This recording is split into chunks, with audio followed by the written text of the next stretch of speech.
Now, staying on the Russia-Ukraine war, Moscow has accused Kiev of attacking the Crimean bridge, calling it an act of terrorism. President Vladimir Putin has said that Kiev wanted to destroy an infrastructure critical to Moscow. Сомнений нет, это теракт, направленный на разрушение критически важной гражданской инфраструктуры Российской Федерации. Совершенно верно.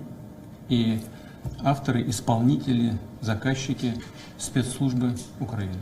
Спецслужбы Украины и граждане России и зарубежных государств, которые помогали им в подготовке этого теракта. Now, in reality, the bridge has been extremely crucial for the Russian forces. As you can see on your screens, the flagship project connects Russia to Crimea, a Ukrainian region that the country annexed back in 2014. The bridge had cost Putin $3.6 billion to build. But since the annexation and its invasion this year, Kremlin has definitely got its return on investment. The bridge has been a key link to transport arms, ammunition, food, and even medicines. Now, on Saturday, a large blast jolted the entire bridge. Russia says a truck stationed on the bridge suddenly blew up, and a fire engulfed part of the bridge, killing 3 people nearby. Investigators in Moscow have suggested that some Russians might have helped Ukraine plan the blast. The truck had traveled through Bulgaria, Georgia, Armenia, and northern Ossetia before stopping at the Crimean bridge. Ukrainian officials have not reacted to the accusations. However, President Volodymyr Zelensky acknowledged the incident in his address, saying, and I quote, "Today was not a bad day and mostly sunny on our state's territory." Now, since the attack, huge queues of cars were seen lined up to cross the damaged bridge. One of the motorists estimated that the queue was about 15 kilometers long.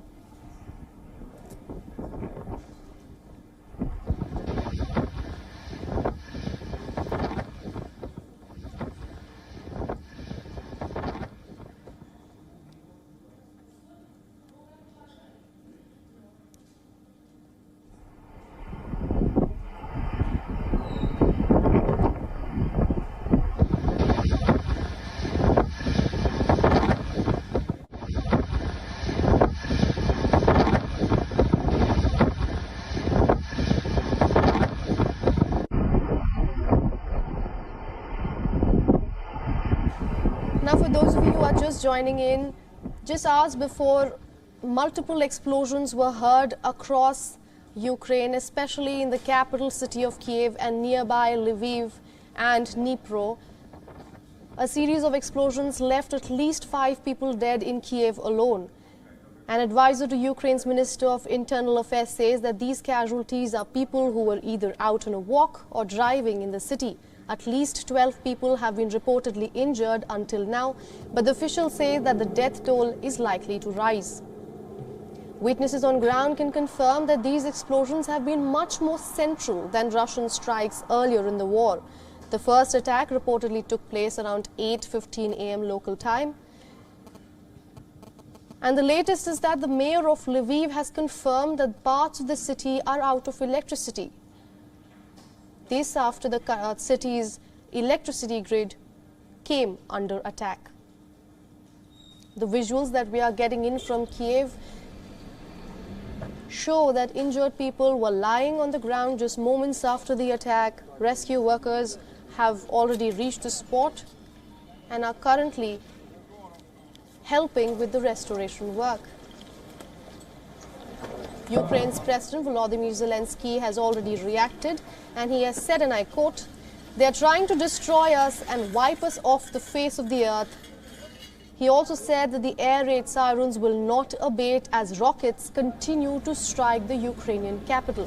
It is important to understand that there was a bit of a lull since June, which is when the Russian forces stopped their assault in and around the Ukrainian capital of Kiev. But just months after, fresh explosions have jolted the Ukrainian capital. It is also important to understand that this attack comes just hours after Russia put the blame on Ukraine for the blast on the Crimean bridge, which killed at least 3 people.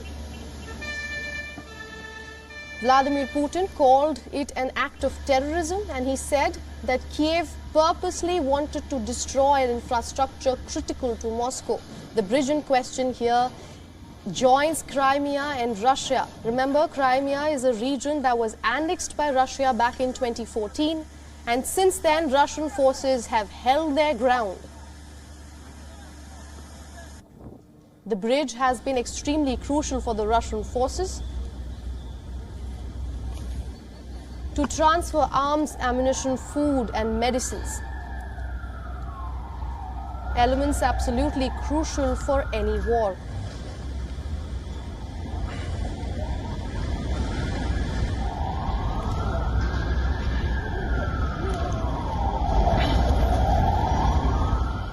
At the moment, we are being told that at least 5 people have been killed and at least 12 people have been left injured.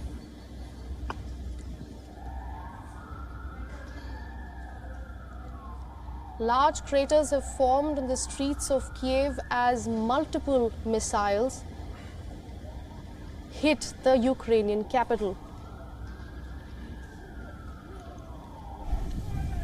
In the latest, Kiev has also confirmed that Russia has launched about 45 missiles in the span of about an hour, and it claims that about 40 of them were intercepted.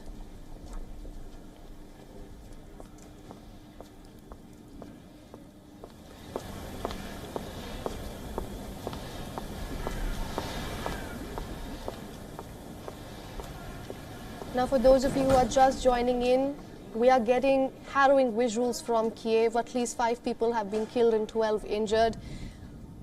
People were seen frantically running towards shelter as a series of missiles were launched towards Kiev and hit the ground, killing at least 5 people. The death toll is likely to rise, as the officials are saying.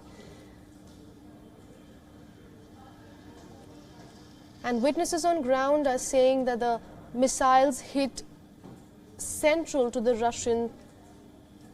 the Ukrainian capital, which was not seen even in the June attacks, which is when last the Ukrainian capital was hit. Remember, back in June, we were getting similar visuals from Bucha, which is a city just near the capital city of Kiev. Scores of people had been killed and about hundreds were left injured.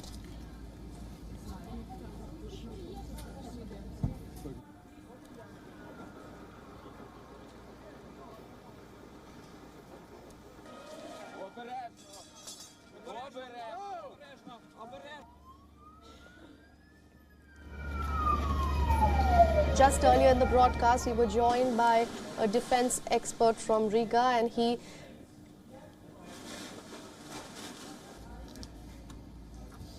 was getting us up to speed about the latest developments coming in from Kiev.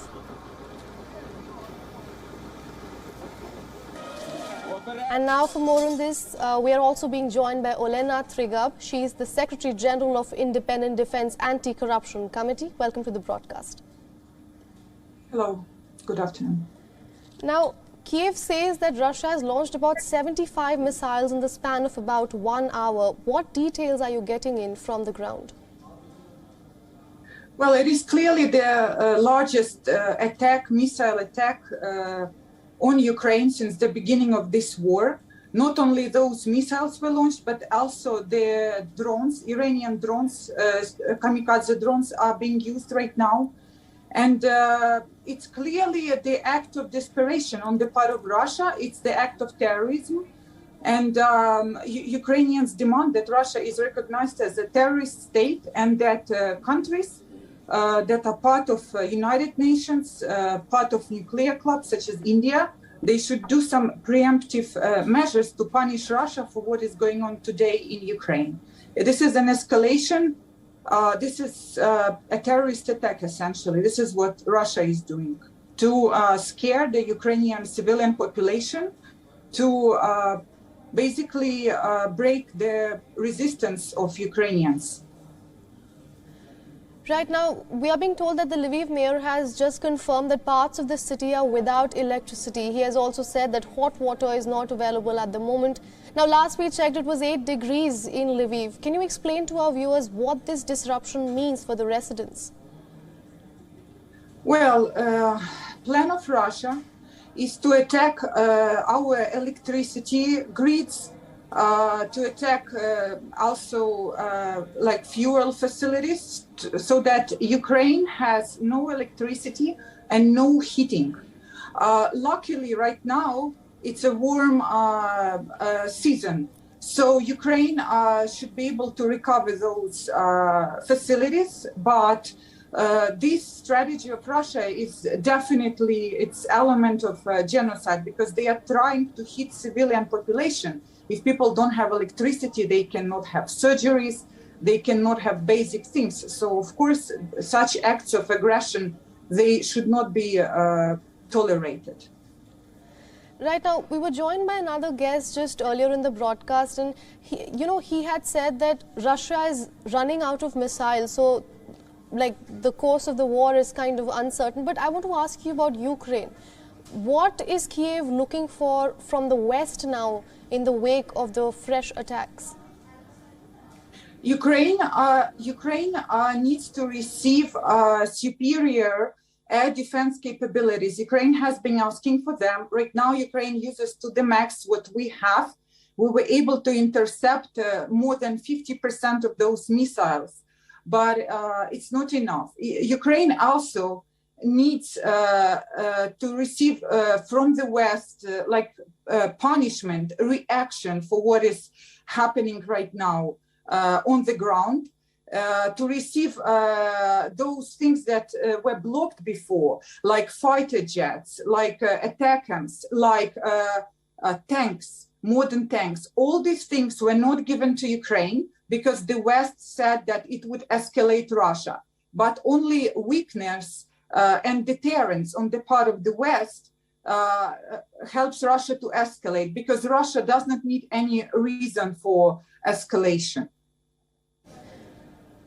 Now, my last question to you is, the threat of a nuclear disaster was already looming right from the start that the war had started. And I want to ask you, how does this new attack, does this escalate the nuclear threats that the world was already facing?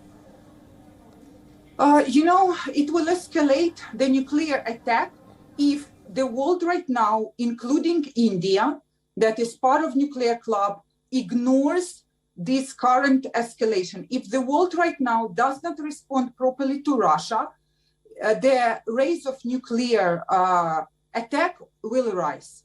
Because Russia needs to see that the whole world, the whole global community, it's not about NATO, it's not about the West, it's about global peaceful community who don't start wars like this in the 21st century. So if the global community, if they don't react, then yes, the nuclear threat will rise. Absolutely. Thank you for your insights. That was Olena Tregub joining us from Warsaw.